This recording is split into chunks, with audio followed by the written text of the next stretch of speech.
સુરતના કાપોદ્રામાં જે કરોડો રૂપિયાની હીરા ચોરીનો કેસ સામે આવ્યો હતો તેમાં ફરિયાદી જ શંકાના ઘેરામાં છે। બિલ્ડિંગના તાળા પરથી પોલીસને શંકા ગઈ છે। પોલીસે ફરિયાદીની ઉલટ તપાસ શરૂ કરી છે। વીમો પકવવા ચોરીનું તરકટ રચવાની આશંકા સેવવામાં આવી રહી છે। ડીકે એન્ડ સન્સ ડાયમંડમાંથી રવિવારની રાત્રે ચોરી થઈ હતી। કંપની માલિકે માણસો બોલાવીને ચોરી કરાવી હોવાની આશંકાએ હાલ પોલીસ દ્વારા તપાસ શરૂ કરાઈ છે।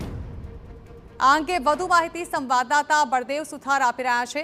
બળદેવ, આ હીરાની ચોરીની ઘટના જ્યારથી સામે આવી હતી ત્યારથી જ સનસની મચી ગઈ હતી અને ત્યારબાદ હવે જ્યારે પોલીસ તપાસ કરી રહી છે ત્યારે શંકાની સોય ફરિયાદી પર જ ટાંકવામાં આવી રહી છે। જાણવા માંગીશું પોલીસ કાર્યવાહીમાં અને તપાસ દરમિયાન અત્યાર સુધી શું સામે આવ્યું છે?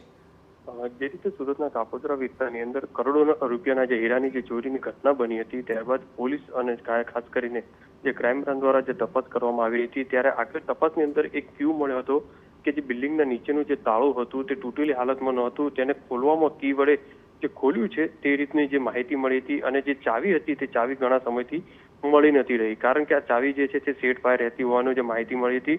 અને ખાસ કરીને કે આટલા મોટા કરોડો રૂપિયાના જે હીરા છે તે કારખાનામાં રાખવામાં આવ્યા છે છતાં પણ વોચમેનને રજા આપી દેવામાં આવે છે। તે એક શંકાના જે ઘેરા હતો તે જોવા મળી રહ્યો હતો અને તેના આધારે જે કાપોદ્રા પોલીસ અને ખાસ કરીને સુરત ક્રાઇમ બ્રાન્ચની જે ટીમ હતી તે સંયુક્ત રીતે જે કામ કરી રહી હતી અને આખરે આ ગુનાનો જે ભેદ છે તે ક્યાંક ને ક્યાંક ઉકેલાયો હોય તે રીતની શક્યતા વ્યક્ત કરવામાં આવી રહી છે।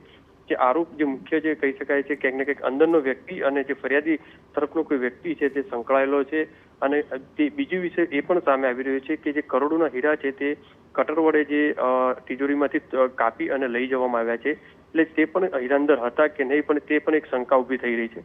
હાલમાં તો જે ક્રાઇમ બ્રાન્ચ અને કાપોદ્રા પોલીસ દ્વારા જે આરોપીની ઉલટ પર તપાસ કરવામાં આવી રહી છે, એટલે ગણતરીના કલાકોની અંદર આખું ચિત્ર છે તે સ્પષ્ટ થઈ શકે છે। જી બિલકુલ, આભાર બળદેવ। તો હવે ગણતરીના કલાકોમાં જ આ અંગે ફોડ પડાય તેવી શક્યતાઓ સેવાઈ રહી છે।